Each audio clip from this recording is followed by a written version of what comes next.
Те сакам колку солта. Си беше еднаш еден крал кој имаше 3 ќерки, кои ги чуваше како зеницата во окото свое. Еден ден ја праша најстарата: "Колку го сакаш татко ти?" "Го сакам колку медот," одговори таа со сладок глас. Кралот беше многу задоволен од одговорот, па истото прашање и го постави и на својата втора ќерка, која му се насмевна и му рече: "Колку шеќерот?" Презадоволен кралот ја побара и својата трета ќерка за да ја праша истото. А таа му одговори: "Тато, те сакам колку солта." Кога ги слушна овие зборови, кралот се налути. "Што сторив? Каде сгрешив?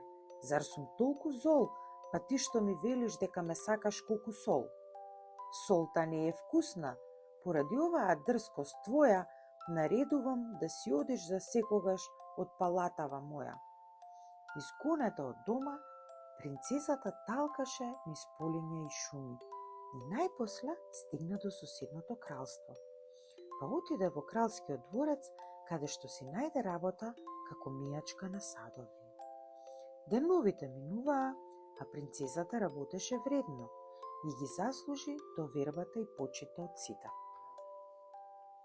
Од мијачка таа беше унапредена во помошничка на готвачот, а потоа и самата стана главен готвач.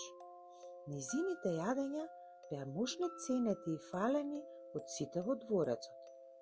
А наскоро и принцот го забележа тоа. Восхитен од незината грациозност, љубезност и шарм, тој се влюби во неа и ја побара незината рака.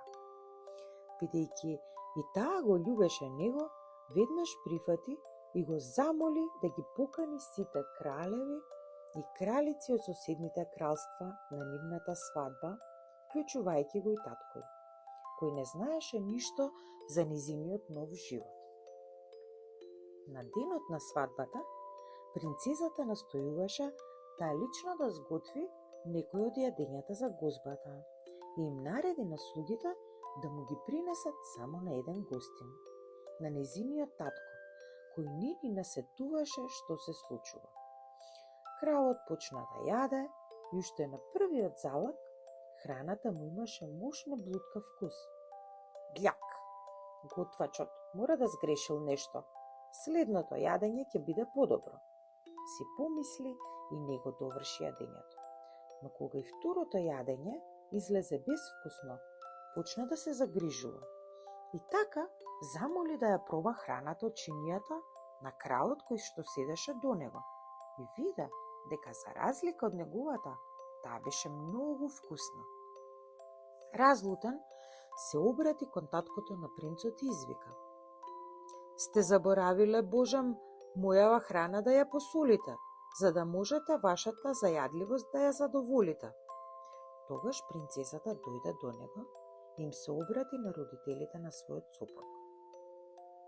"Ако во чинијата на кралот ниту зрнце сол нема бело, верувајте ми, ваша висост, тоа е само мој план, моје дело. Овој крал е мојот татко, кој за еден кажан збор ми се налути и ме протера од кралскиот двор." Потоа се сврта кон својот татко и му рече: "Солта е зачин кој нема мана.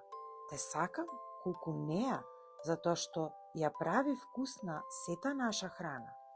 Во тој миг кралот ја препозна ќерка си, па срипа на нозе за да ја прегрне и да ја побара прошка од неа. Откако таткото и ќерката се смирија, гозбата продолжи, дури повесела од претходно.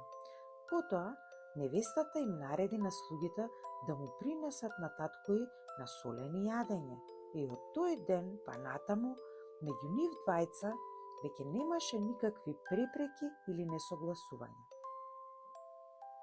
За повеќе интересни приказни, бајки и сказни, како и за поддршка и подобрување на каналот, ве молам стиснете subscribe.